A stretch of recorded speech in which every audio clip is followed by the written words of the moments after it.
The thermometer nailed to the post outside Vera Lindqvist's cabin read -41 degrees on the morning of January 17th, 1861. Inside her cabin, which had no stove, no fireplace, and no woodpile visible anywhere on the claim, the temperature was 59 degrees. She knew this because she had a thermometer inside as well, hung on the south wall between the two windows. She checked it each morning before she rose, lying on her sleeping platform and turning her head to read the mercury in the first grey light. 59 was lower than she preferred. In clear weather it was usually 63 or 64 by the time the morning light reached the south windows. This morning was overcast, which was why she rose, dressed in her regular work clothes without reaching for the extra wool layer she kept folded at the foot of the bed, and put water on for coffee. The kettle went on the small iron brazier she used for cooking, a squat iron box the size of a hat box that burned 3 pieces of pine twice a day and was the only combustion she used for anything beyond lighting. The brazier was not her heat source. It was her cooking fire. It was so small that a Montana Territory winter would have laughed at it if it had been the only thing between her and January. It was not her only thing. Outside, past the south-facing windows, the January sky was beginning to lighten over the Bitterroot Range, -41. The temperature at which exposed skin froze in 4 minutes, at which a horse left standing in the open would be dead in 2 hours, at which most of the settlers in the Clearwater Valley had been burning through their cordwood at double the planned rate for 2 weeks, and calculating, in the sleepless mathematics of frontier February, whether they had enough left to reach spring. Vera Lindqvist drank her coffee in her work dress, without a shawl, and watched the south windows brighten and waited for the day to begin. She was 53 years old. She had been alone on the Montana Territory claim for 14 months. Before that, for 7 months, she had been almost alone, which was different in ways that were not entirely about practicality. Her son, Eric, had been there for those 7 months, and then he had not been there, and the difference between those two conditions was the reason the cabin existed in its particular form, and the reason she had spent 14 months building something that every person in the Clearwater Valley settlement had told her was impossible. This is the story of how Astrid Lindqvist, a 53-year-old Swedish widow alone on a Montana Territory claim in the winter of 1860 to 1861, built a cabin that held 59 degrees on a -40 morning without a single stick of firewood, and why the impossible thing she built was not the most remarkable thing she did to build it. She had come west with her son Eric in the spring of 1859, 4 years after her husband Gunnar's death in Minnesota, and 3 years after she had decided that staying on the exhausted Minnesota farm was not a life she intended to continue. Eric was 26, strong in the particular way of a man who had grown up working rather than resting, with his father's hands and his mother's stubbornness in slightly different proportions. They had taken the northern route into Montana Territory, following the reports of grass and timber and land that was not yet claimed, land that was not yet spoken for, land that was still in the condition of land before people arrived, and told it what it was. They found the claim in July, a south-facing slope above the Clearwater drainage, protected from the northwest wind by a long ridge running parallel to the valley. Timbered enough for building, but not so heavily timbered that clearing was a decade's work. The slope ran at about 15 degrees, facing southeast, which Eric said was ideal, and Vera understood from watching Gunnar farm through Minnesota winters was more important than it looked. A 15-degree southeast slope received solar radiation at a more direct angle than flat ground, earlier in the morning and later in the afternoon, accumulating warmth through the short winter days in a way that flat ground did not. They broke ground in July. Eric cut timber. Vera notched logs. They had done this together on the Minnesota farm, the division of tasks that fell naturally from who was stronger and who was more precise, and they fell back into it without discussion. The foundation stones Eric quarried from the exposed limestone shelf at the base of the ridge, great flat pieces that he moved with a pry bar and a timber roller and a vocabulary of Norse that Vera chose not to translate. She cut the notches. He stacked. She fit the chinking. He raised the ridgepole. The first thing they disagreed about was the south wall. Eric wanted a solid log wall on the south side, the same as the other 3 walls. It was the standard. Every cabin in the territory had 4 solid log walls. The south wall faced the sun, which meant it could have windows, but windows on the frontier were small and expensive, and the standard wisdom was that more window meant more heat loss, which meant more firewood, which meant more work. Vera said she wanted 2 windows on the south wall, large ones, the largest she could afford. She wanted them to face the sun directly, without overhang or shade structure above them. And she wanted the interior wall behind the windows, the north-facing surface of the south wall, to be not log, but stone. Eric looked at her for a long time. He said, "Stone inside the cabin?" She said, "A stone facing on the interior surface of the south wall from floor to ceiling. Dark stone. The darkest we can find, or we darken it with charcoal." He said, "Why?" She said, "Because stone holds heat the way wood does not. When the winter sun comes through those windows and hits that stone, the stone absorbs it. All day the stone absorbs it. At night the stone gives it back. The windows are south-facing, so the winter sun hits them even when it is low on the horizon. In summer the sun is high, and the angle misses the stone, so it does not overheat." He stared at her. She said, "Your father's brother built a greenhouse in Dalarna before we left Sweden. Glass on the south, stone floor inside.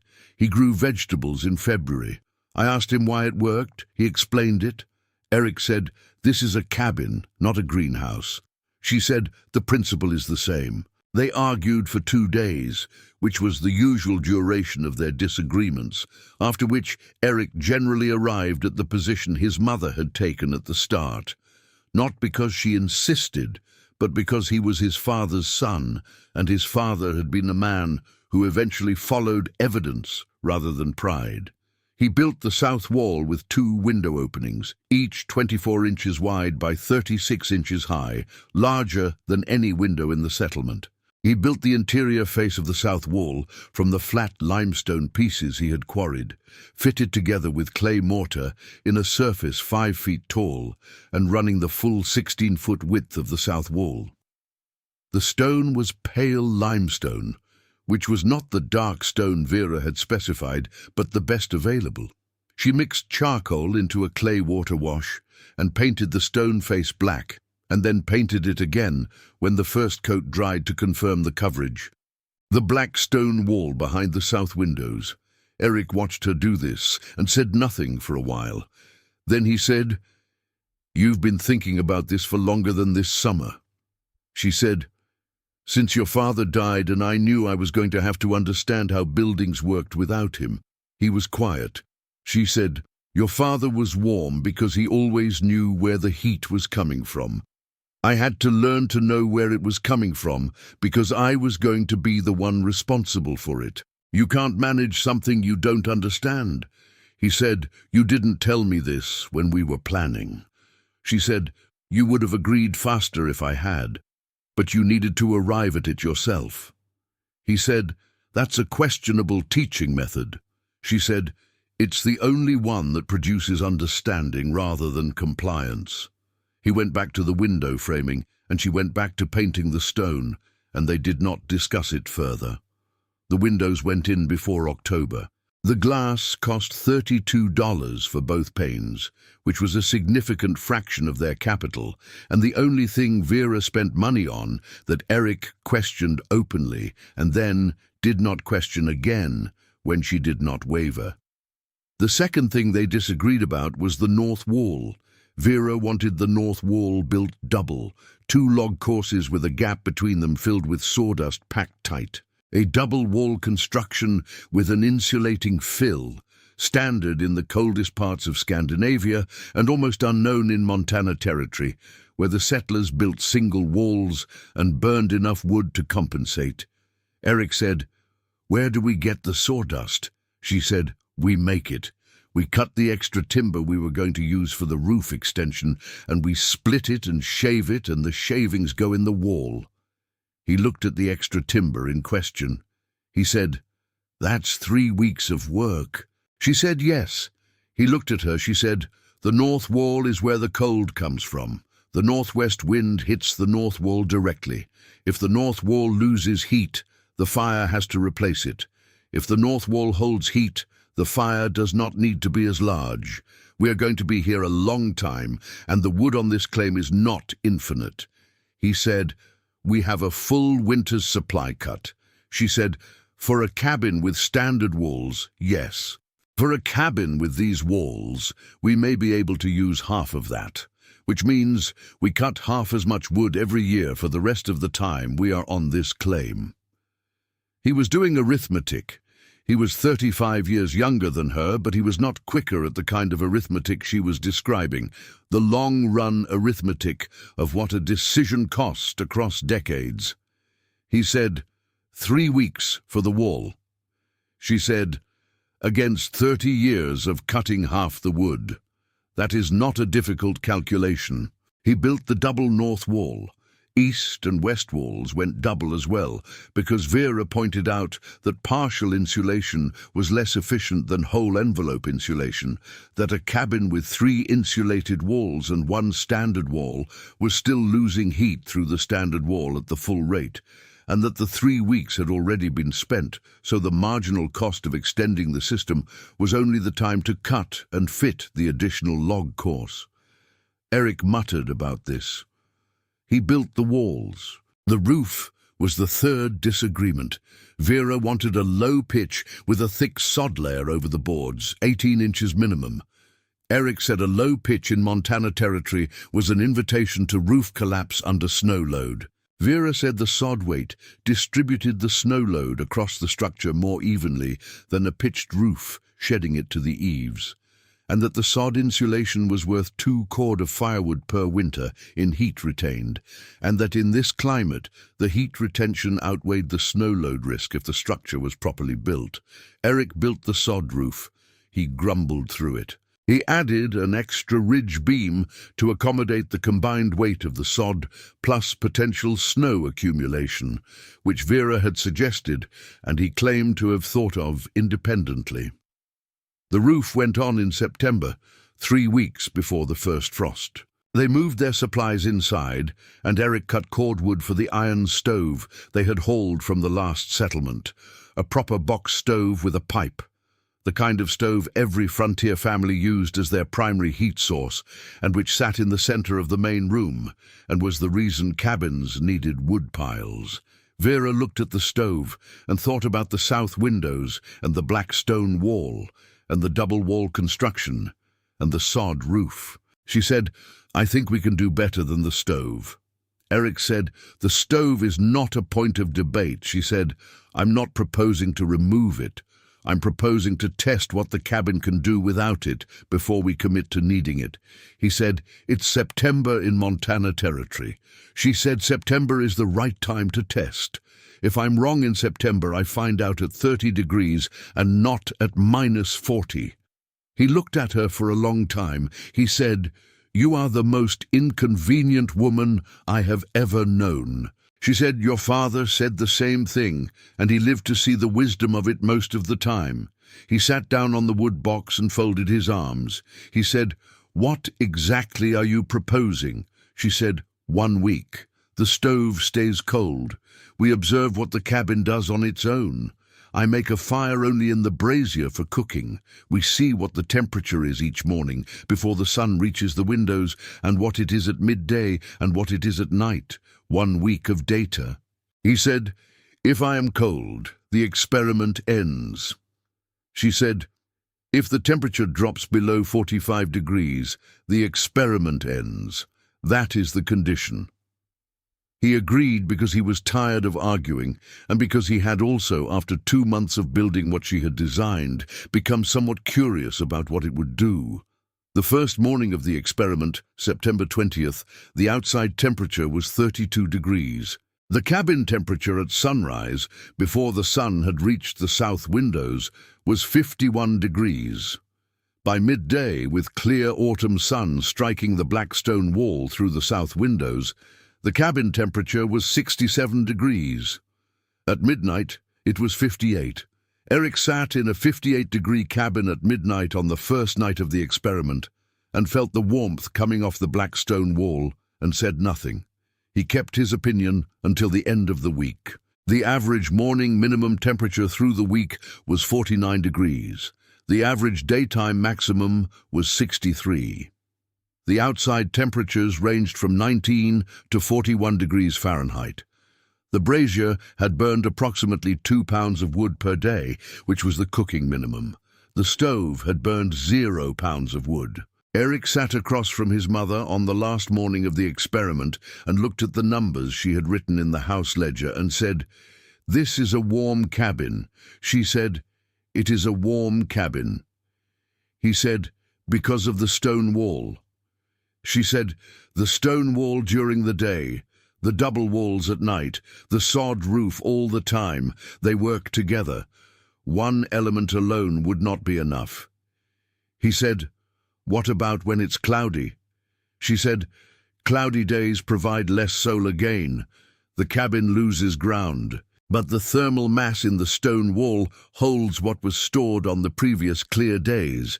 If you have 2 clear days and 1 cloudy day in sequence, the temperature loss on the cloudy day is mostly recovered on the next clear day." He looked at the thermometer on the south wall. He looked at the south windows with the morning light beginning to reach through them. He looked at the black stone wall. He said, "What happens at 40 below?" She said, "I don't know yet." He said, "If it reaches 40 below and the temperature drops below 45 inside, the experiment ends and we use the stove." She said, "Agreed." He nodded. Then he said, "You designed this before we left Minnesota." It was not a question. She said, "Yes." He said, "You knew it would work." She said, "I believed it would work. There is a difference." "I needed the data to know." He said, "1 week of September, data is not a Montana Territory January." She said, "No, it is not. January will be the real test." They did not reach January together. Eric sickened in October. This was not the slow wasting of a man who had been ill for a long time, which might have been endured differently. It was the fast collapse of a man who had been strong and was suddenly not, the way strong people sometimes fell, as if the body decided all at once rather than in stages. He was sick on Monday, and on Wednesday he could not rise from his sleeping platform. And on Friday, Vera rode for the settlement doctor 4 miles in the first real cold of the season, and came back with a man who looked at Eric and said, "Mountain fever," and said nothing else that was useful. He died on the 22nd of October, 3 weeks after the experiment had ended and 20 days before the first real freeze. He was 26 years old, with his father's hands and his mother's stubbornness, and he was gone in less than 2 weeks from the Monday he was strong to the Friday he was not.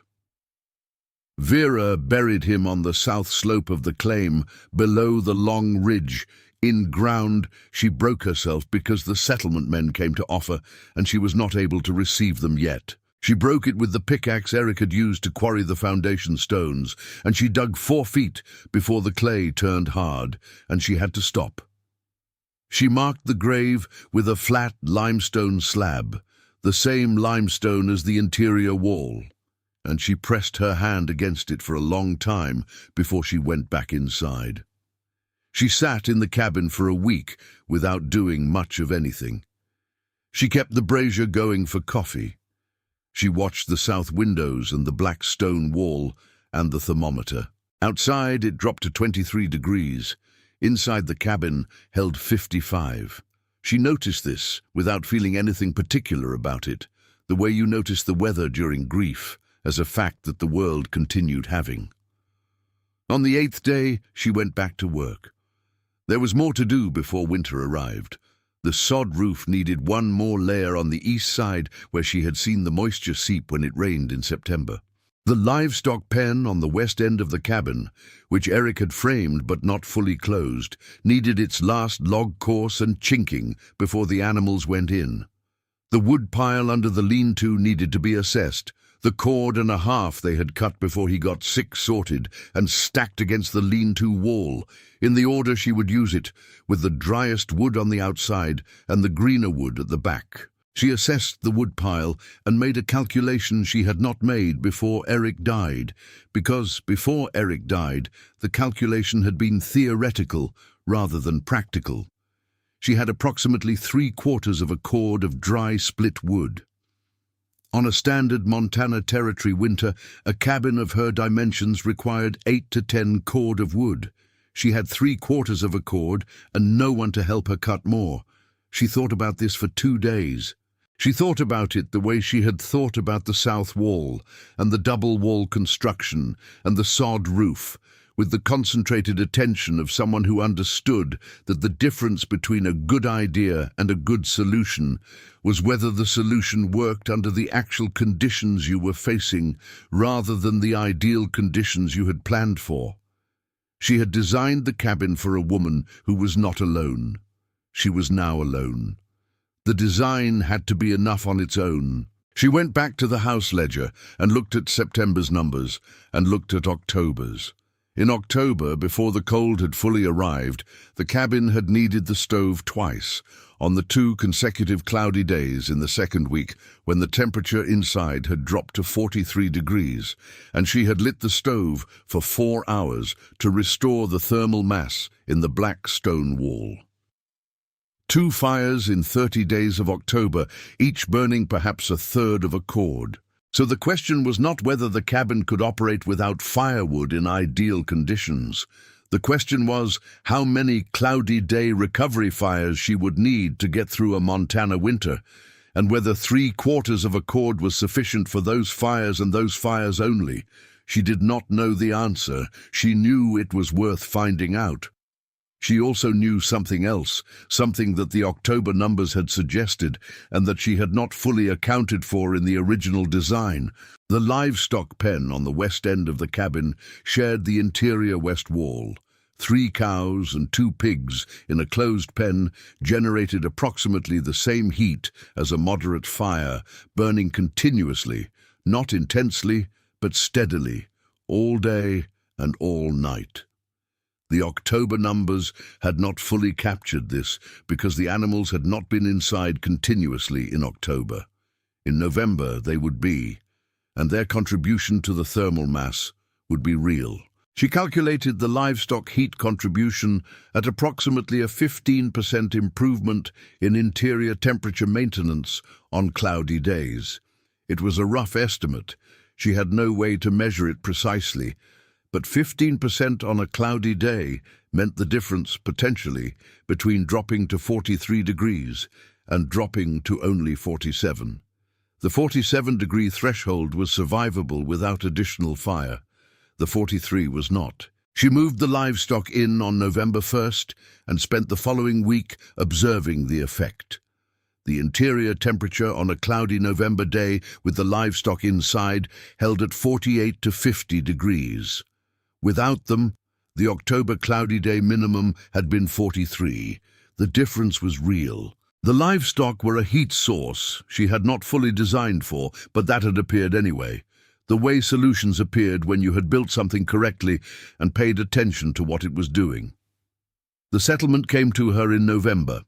Not all of it, not officially, but several of the men who constituted its informal concern committee. The men who checked on widows and elderly settlers and anyone else who was potentially overextended. They came in a group on a Tuesday afternoon, 3 men on horseback, their breath making clouds in the November air, and they pulled up at the edge of the Lindqvist yard and looked at the cabin and at the absence of a serious woodpile and at the absence of the kind of smoke that meant a fire capable of heating a Montana Territory winter. Their spokesman was a man named Harlan Rowe, 58 years old, who had been in Montana Territory for 6 years and had survived 5 winters in a well-built log cabin that burned between 7 and 9 cord of wood per year, depending on the severity. He was not a cruel man. He was a man who had watched people die on the frontier from underestimation, and he had developed from watching this a reflex that expressed itself as paternalism but was rooted in genuine concern. He said, "Mrs. Lindqvist, we wanted to check on your situation." She came to the door and looked at them. She said, "My situation is adequate." He said, "We noticed you don't appear to have a significant wood supply. With Eric gone, we wanted to make sure you had what you need for the winter." She said, "Come inside." He came inside with the other 2 men, and she watched them do what everyone did when they came inside her cabin for the first time in cold weather, which was stop moving and look around for the source of the warmth they were feeling. There was no iron stove. The small brazier in the corner was cold, unused since this morning's coffee. The fireplace she had never built. The wood box beside the door held perhaps a dozen pieces of split pine. Rowe looked at the thermometer on the south wall. He looked at the south windows, with the November afternoon sun coming through them and hitting the black stone wall. He looked at the black stone wall and felt, instinctively, the way you felt a warm thing when you were standing near it. The radiant heat coming off the stone surface. He reached out and pressed his hand flat against the black stone. He said nothing for a moment. Then he said, "It's warm." She said, 61 degrees this afternoon. It was overcast this morning, and it was 54 then." He turned and looked at her. He said, "How?" She explained it. She explained it the way she had explained it to Eric, clearly and in sequence, the solar gain through the south windows, the absorption and storage in the dark stone mass, the radiated release through the night, the double-wall construction reducing the heat loss through the envelope, the sod roof holding what the walls maintained. She explained the livestock contribution and the brazier's cooking role. She showed him the house ledger with the temperature records from September and October. He read the ledger. He was a man who had survived 5 Montana winters by understanding what numbers meant. He read Vera's numbers and understood what they meant. He said, "The stone was your son's idea?" She said, "The stone was mine. Eric built what I specified." Rowe looked at the other 2 men. One of them, a younger man named Davis, had been touching the black stone wall the entire time, his palm flat against it, his expression the expression of a person who is receiving physical information that does not fit their existing model of how the world worked. Davis said, "My children have been sleeping in coats for 2 weeks." Vera said nothing. Rowe said, "You designed this before you built it." She said, "Yes." He said, "How did you know it would work?" She said, "I knew the principle was correct. I did not know if I had executed it correctly until the experiment in September." Rowe said, "What experiment?" She described the September week. He listened to the whole description. Then he said, "You spent a week with the stove cold in September to test whether the cabin would hold temperature." She said, "Yes." He said, "And it held." She said, "It held adequately in September. January will be different. I do not know yet what January will do." Rowe was quiet for a moment. He looked at the thermometer reading 61 degrees on a November afternoon when the outside temperature was 12 above. He looked at the single dozen pieces of wood in the wood box. He said, "What do you need from us?" She said, "I don't need anything. But there are 3 families in the settlement who came west this autumn without adequate preparation time. They will have insufficient wood supplies by February. If you want to do something useful this winter, organize a cutting party for those families now, before the ground freezes harder." He blinked. She said, "And in the spring, if the cabin performs the way the September numbers suggest it will, I would like to show anyone who is interested how it was built. Not because I need the attention, but because if 3 families in the settlement are going to be short on wood this winter, there are likely more families in the same position every winter, and they do not need to be.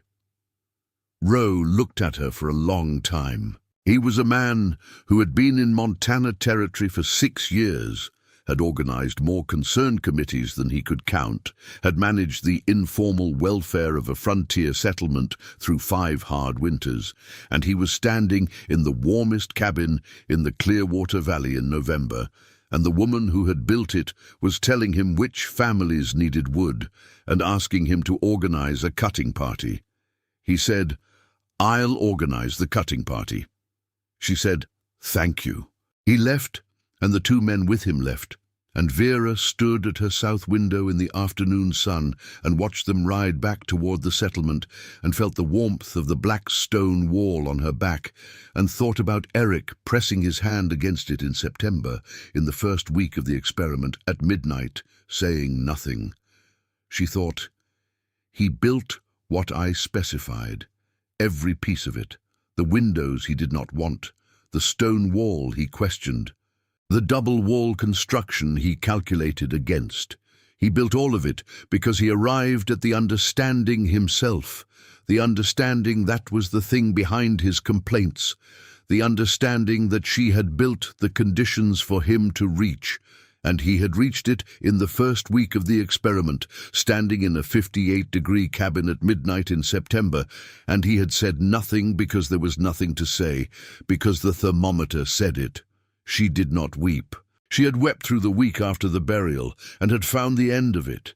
Not the end of the grief, but the end of the wasting kind. The kind that left you lying on the sleeping platform, unable to do the things that needed to be done.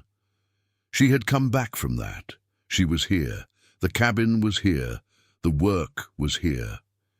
She turned back to the ledger and wrote the November 11th entry. December arrived, and with it the first of the real cold, the temperature dropping below 0 for the first time and staying there. Vera's daily ritual was the thermometer reading, morning and evening, and the fuel assessment, and the livestock check, and the careful management of the brazier for the 2 cooking fires per day that were her only combustion. She was doing something that no one in the Clearwater Valley settlement was doing, which was treating her cabin as a system to be managed rather than a fire to be fed. Most frontier settlers thought about winter heating in terms of the fire, how big, how often, how much wood. They managed the fire, and the fire managed everything else. Vera thought about it in terms of the thermal state of the building, the accumulated heat in the stone wall, and the double wall insulation and the sod roof mass, and the fire, such as it was simply one input to that system. On clear days, the sun was the input. Montana Territory in December had significantly fewer clear days than September, but it had enough. A clear December day, with the sun running its low winter arc across the south sky, provided, through those 2 large south-facing windows, 6 to 8 hours of direct solar radiation hitting the black stone wall at a low angle that actually increased the surface area of stone in direct light compared to summer angles. The low winter sun was not weaker for heat storage purposes. It was sometimes better. On the clear December days, the stone wall absorbed heat from approximately 9 in the morning until 3 in the afternoon, accumulating a surface temperature of 72 degrees by the peak warming hour. Vera measured this by touch. She could not stand with her palm against the stone for more than a few seconds at the peak. By midnight, the surface had cooled to 60, and by the following sunrise it was 55, still releasing heat, still warmer than the room air, still doing its work. On cloudy days, the wall gave back what it had stored. A single cloudy day after a string of clear days produced minimal temperature loss. 2 consecutive cloudy days produced a 3 to 5 degree drop in the overnight minimum. 3 consecutive cloudy days was the scenario she had marked as the critical test in the ledger, because 3 cloudy days in sequence depleted the stone's reserve to below the comfortable threshold. In December, the longest cloudy stretch was 4 days, the worst stretch of the month. On the 4th morning, the cabin temperature was 46 degrees before the sun came up. Vera lit the brazier at dawn, used half a dozen pieces of split pine to boost the temperature, and by midday the cabin was back to 53. The sun returned on the 4th afternoon, and by evening the stone was warming again. She had burned 6 pieces of wood, not 6 cord, not 6 armloads, 6 pieces. She wrote this in the ledger with the particular satisfaction of a scientist who has designed an experiment correctly and is watching it confirm the hypothesis. January came the way Montana Territory Januaries came, without apology and without preamble, the temperature dropping through the first week until Vera's outdoor thermometer was reading numbers she had not seen before in her life. -22, -29, -34. And then, on the 17th, -41. The cold snap lasted 6 days. On the first morning of the -40 period, the cabin was 56 degrees. The previous 3 days had been clear, and the Blackstone wall was fully charged with stored solar heat. The outdoor thermometer read -38, and Vera could see, through the south windows, the January sun rising over the southeastern ridge, pale and low and hard-edged in the crystalline cold air. She did not light the brazier for warmth. She lit it at midday for cooking, burning 3 pieces of pine, and extinguished it when the cooking was done. The stone wall absorbed the thin January sun for 6 hours, and the thermometer reached 62 at the peak and held 57 through the night. On the second day of the cold snap, clouds moved in from the northwest in the afternoon, and the solar gain was cut short. The next morning, the cabin temperature was 52. She lit the brazier for cooking and let it burn a full hour longer than necessary, adding 2 extra pieces of wood as a precautionary deposit into the room's thermal budget. On the third day, the clouds held and the temperature outside dropped to -41. The cabin that morning read 49. She lit the brazier and kept it burning for 3 hours, using 8 pieces of wood, and the temperature stabilized at 53. She was sitting in 53-degree air in a Montana Territory cabin when the outside temperature was -41, having burned 8 pieces of split pine over 3 days. She was not comfortable. 53 degrees in a frontier cabin with no shawl was not comfort, but it was the temperature at which a person could work, think, cook, write in a ledger, sleep without risk, and manage their situation. It was 30 degrees above what the outdoor temperature had been for 6 days running. It was survivable, more than survivable. It was livable. Harlan Rowe came on the 4th day of the cold snap with 2 men from the settlement, and she let them in and stood by while Rowe checked the thermometer and looked at the wood box and counted the pieces in it, and then counted them again. He said, "Is that all you have burned in 4 days?" She said, "Since the cold snap started, yes. I burned more in the week before because the clouds were heavy and I was building the stone's reserve." He said, "How warm is it?" She said, "The thermometer read 53 this morning, 56 yesterday before the clouds came back." He looked at the thermometer, which now read 58 in the afternoon sun that had broken through. He looked at the 8 pieces of wood. He looked at the black stone wall with its afternoon solar warmth. He pressed his hand against it. He said, "I had a fire going all night, and the back bedroom was 31 degrees this morning." She said nothing. He said, "My youngest has a cough." She said, "Bring them here if you need to." He was quiet for a moment. He said, "The other 2 men with me, their families are struggling with fuel." She said, "I know. I told you in November." He said, "Yes, you did." He looked at the cabin. He looked at the double wall construction, which he could see in cross-section at the door frame, where the two log courses with the sawdust fill were visible in profile. He looked at the south windows and the stone wall and the sod roof, thick and settled above the ridgepole. He looked at Vera, standing in the middle of it, in her regular work dress. He said, "You built this for yourself?" She said, "I built it for whoever would be living in it. That turned out to be me alone." He said, "You designed it." She said, "Eric built it. He understood what he was building by the end. He believed in it by September." Ro was quiet for long enough that she understood he was thinking about Eric.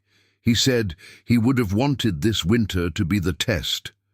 She said, "He got the September test. He did not doubt the January test. He just did not get to see it." Ro looked at the thermometer. He looked at the winter outside.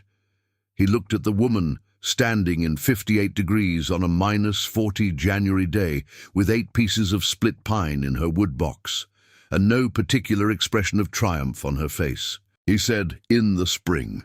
You said you would show anyone interested how it was built." She said, "Yes." He said, "I want to be the first." She said, "All right," he said. "And the 3 families who are struggling, can they come here for the worst of it?" She said, "The cabin holds the temperature for 2 people or 10. Come." He went and brought them. On the 5th day of the cold snap, 3 families from the Clearwater Valley settlement spent the worst hours in the Lindqvist cabin, 12 people, and Vera Lindqvist, packed into a cabin that held 57 degrees without a single extra piece of wood burned.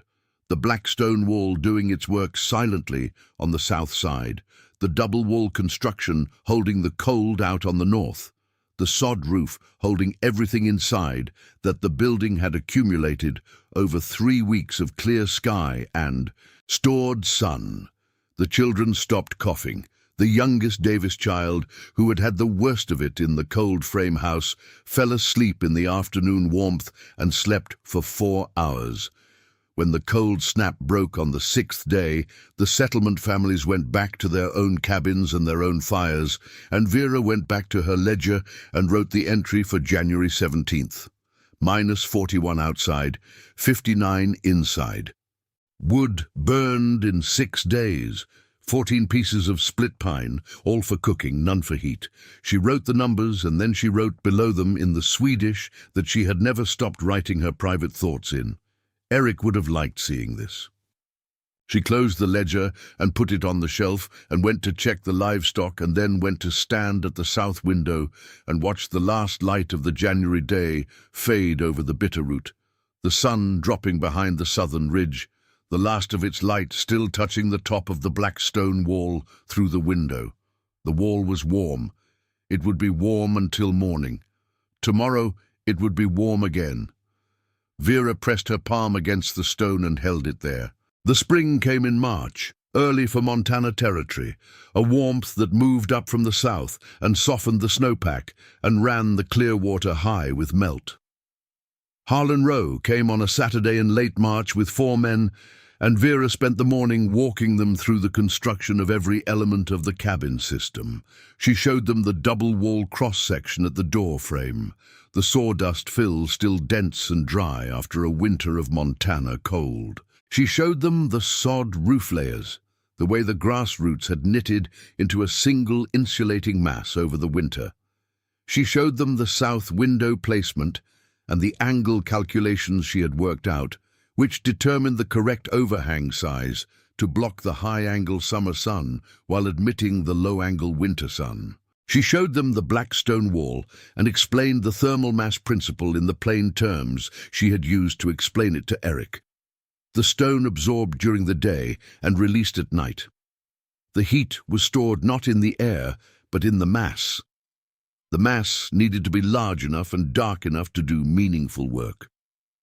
The 4 men listened with the particular attention of people who had spent 6 days cold in January and were measuring what they heard against that experience. One of them, a man named Prescott, who had been in Montana territory for 3 years and had the practical mind of a builder, asked about the stone quantity required.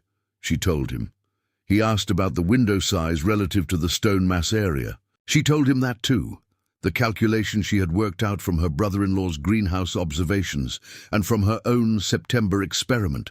The ratio of glass area to stone surface area required to produce meaningful heat storage without overheating on summer days. He wrote the numbers on the back of a piece of paper he pulled from his coat pocket.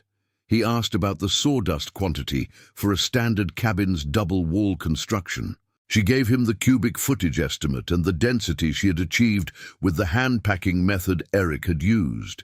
He wrote this down. He said, "I have been burning 9 cord of wood every winter since I came here." She said, "With this construction and a south-facing slope, you should be able to manage on 2 cord or less, with a properly sized stove for backup on heavy cloudy spells." He said, 9 to 2.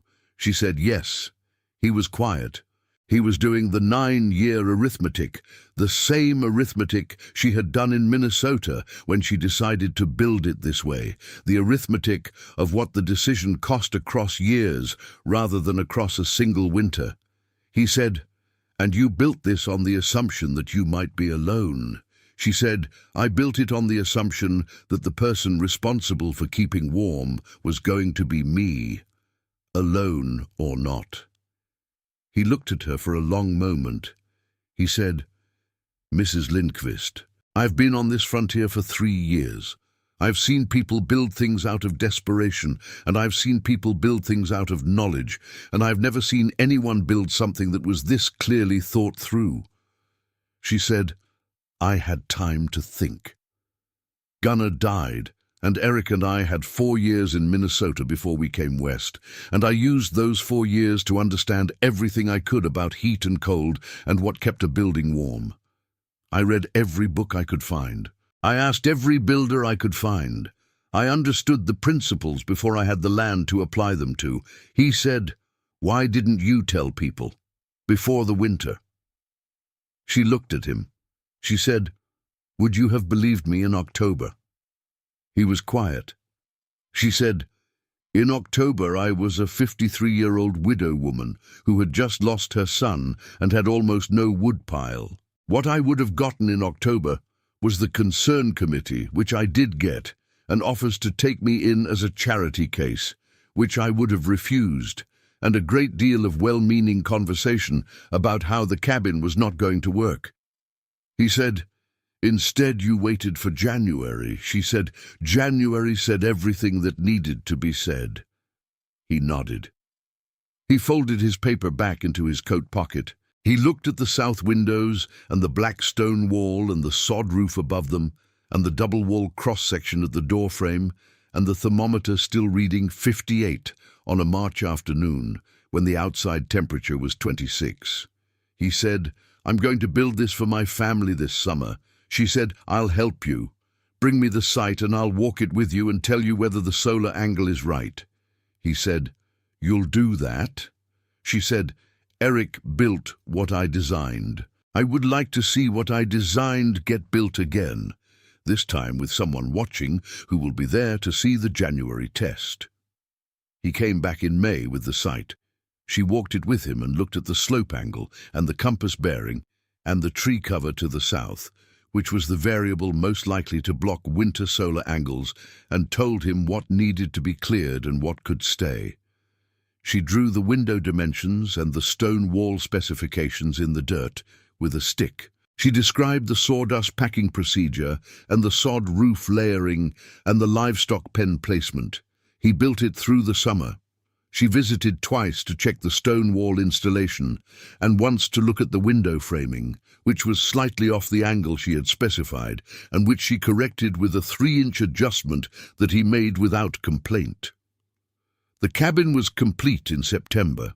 Prescott spent October running the same experiment Vera had run the previous year, the stove cold, the brazier for cooking only, the thermometer tracked daily. He came to her cabin on the 31st of October with his ledger and showed her the numbers. The average morning minimum was 47 degrees. The average daytime maximum was 61. He had burned 0 wood for heat in October. He looked at the numbers he had written and looked at her. He said, "My wife cried when she saw the October numbers." She said, "Why?" He said, "She has been cold every winter since we came here." She said she did not know a cabin could feel like this. She said she thought being warm was something people had in other places. Vera looked at the October numbers in his ledger. She thought about Eric, who had been warm in September and had not reached January. She thought about Gunnar, who had been a warm person in the human sense, who had understood people the way she understood buildings, and who had known what they needed before they asked. She said, "Cold is not something that happens to you. It is something a building does to you when the building has not been designed to prevent it. A building designed correctly does not make you cold. The cold is outside, and it stays there." Prescott looked at her. He said, "You believe buildings should be warm the way you believe people should be treated well." She said, "Yes, both are achievable with sufficient thought and correct construction." He said nothing for a moment. Then he said, "We are going to owe you a great deal, this settlement." She said, "The settlement will owe Eric. He built what I specified." He grumbled, and he questioned, and he arrived at the understanding himself.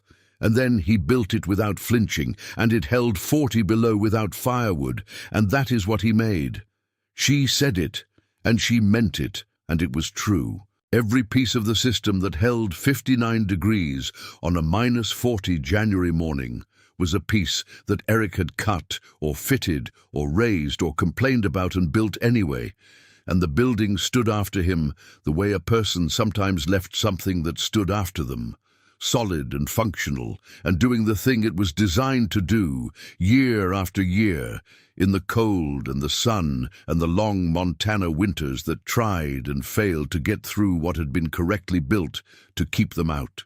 By the winter of 1863, 7 cabins in the Clearwater Valley settlement had been built on Vera Lindqvist's principles, all of them south-facing, all with dark stone thermal walls behind large south windows, all with double-wall insulated construction on the north and east.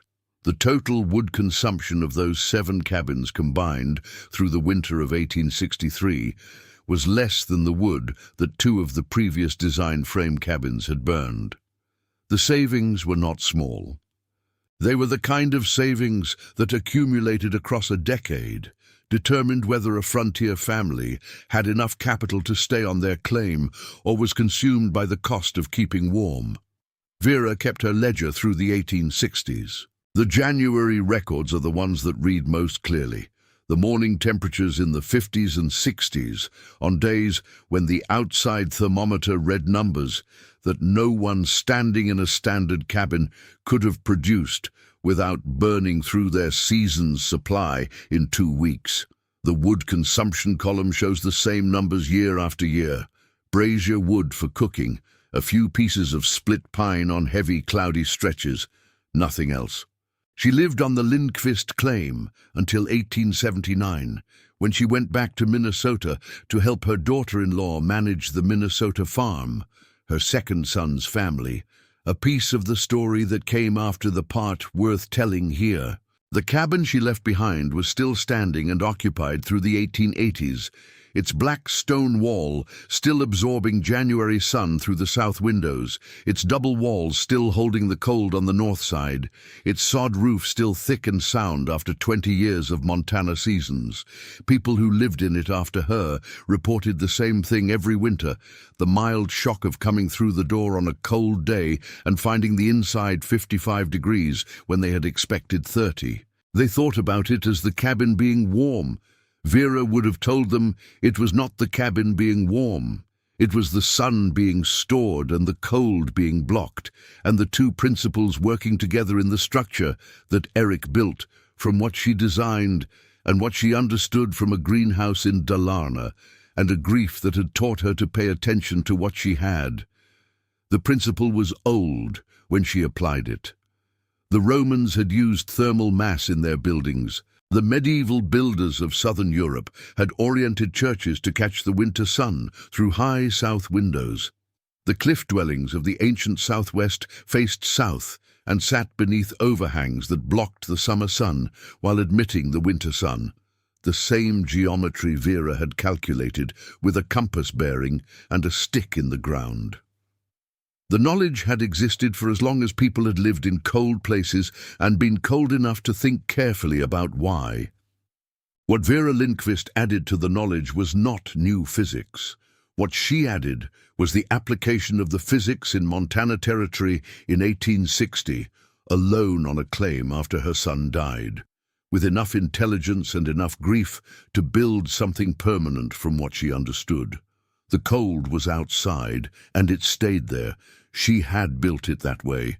If this story changed how you think about what a building is actually for, and what one person's understanding of heat and mass and solar angle is worth against a Montana Territory winter, hit that like button right now and subscribe to this channel.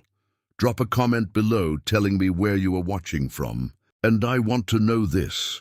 Have you ever been in a building that surprised you with its warmth, that seemed to hold heat differently from everything around it? Because the engineering behind that feeling is old and real, and this story is proof that one person with the right understanding could rediscover it alone on a frontier claim in 1860. Tell me about it in the comments. I read every single one. The Lindqvist cabin stood until 1912, 51 years after the winter of -41 degrees. It stood longer than any other original cabin in the Clearwater Valley, not because it was larger or more elaborate or built from better materials than the others, but because it had been built correctly from the start and correct buildings lasted. When the last occupant finally moved out in 1912, the south windows were still intact, both original panes, clouded by decades of Montana winters but unbroken. The black stone wall behind them was unchanged, the charcoal wash still dark on its face, still warm to the touch on a clear winter afternoon when the sun came through the south windows at its low winter angle. The last person to touch it pressed their palm flat against the stone and held it there for a moment, feeling the warmth it had absorbed from the day's light. It was always warm. That was what Vera had built it to be.